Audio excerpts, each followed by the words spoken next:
Honorable Chief Minister Shri A. Revant Reddy has empathized that the newly appointed Gram Pal officer is responsible for removing the stigma of corruption associated with the revenue department in the eyes of society. He stated that it is important to prove that the narrative portraying officials as incapable and corrupt is wrong, and that they must work diligently to ensure that the government maintains a good reputation. Appointment letters were formally presented to 5106 newly appointed GPO in the Revenue Department. At the Prajapalna High-Tech Hyderabad, on this occasion, Mr. Ponguliti Srinivasa Reddy guided the officers to release the commitment to preserve and perform land-related duties with transparency, fairness and dedication.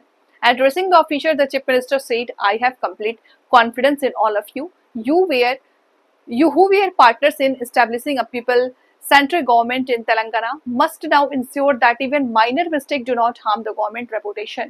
We have promised that not only will Bhu Bharat be implemented, balki Sada Ban will also be executed properly." చేసింది కూడా ఈ తెలంగాణ ప్రాంతంలోనే.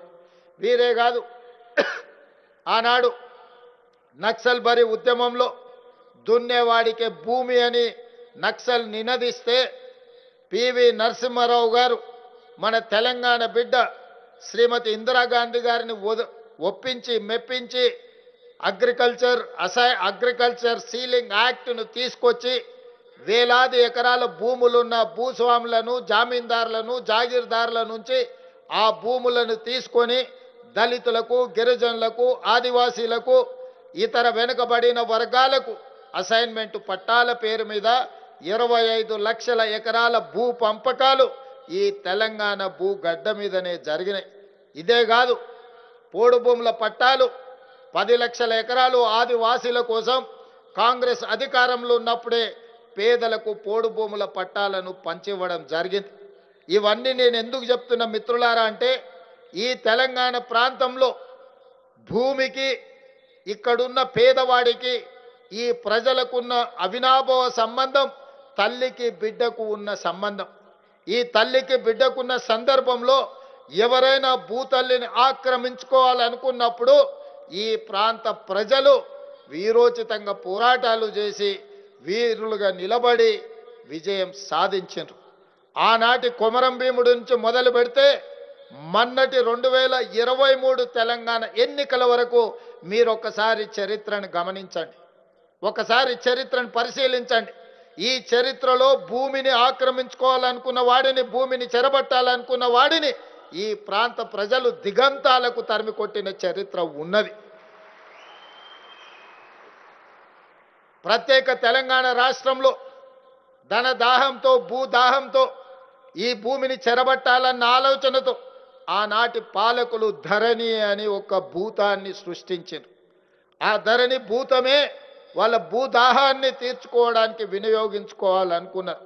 ధరణి ద్వారా వాళ్ళు కొల్లగొట్టే భూములు లెక్కలు తెలియవద్దు, ప్రజలకు అర్థం కావద్దు అని అంటే మిమ్మల్ని బలివ్వాలి అని మీ విఆర్ఓ, విఆర్ఏ వ్యవస్థల్ని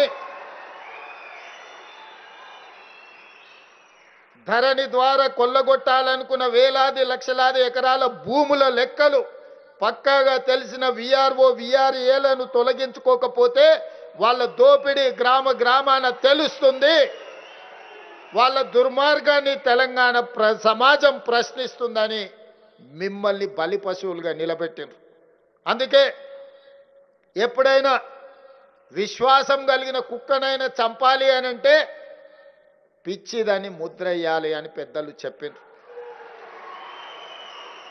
వాళ్ళ దోపిడీకి అడ్డుగా ఉన్న మీరు రేపు వాళ్ళ దోపిడీని ప్రజలకు వివరించే మిమ్మల్ని, విఆర్ఓ, విఆర్ఏ వ్యవస్థల్ని మిమ్మల్ని దోపిడీదారులుగా ఆనాటి నిజాం సర్కార్లో రజాకర్లు ఎట్లయితే గ్రామాల మీద పడి కొల్లగొట్టినరో ఈనాడు రెవెన్యూ సిబ్బంది, ముఖ్యంగా విఆర్ఓ, విఆర్ఏలు ఈ గ్రామాల నుంచి కొల్లగొడుతుండ్రు, రైతుల భూములు గుంజుకుంటుండ్రు అని ఆనాటి ప్రభుత్వం మిమ్మల్ని దోషులుగా నిలబెట్టే ప్రయత్నం చేసిండ్రు. మీరు చెప్పినా, మీరు మాట్లాడినా, మీరు కొట్లాడినా వినేవాడే ఆనాడు లేడు. ఆనాడు మిమ్మల్ని నిస్సహాయులను చేసి ఉన్న ఉద్యోగాలను తొలగించి మిమ్మల్ని చెట్టుకొకరిని, పుట్టకొకరిని ఎక్కడ పడితే అక్కడ విసిరేసిండ్రు. ఇదంతా చరిత్ర, ఇది నిజం. మీ కళ్ళ ముందే ఇవన్నీ జరిగినాయి. అందుకే ఆనాడు నేను పాదయాత్ర మొదలుపెట్టినప్పుడు సమ్మక్క సారలమ్మ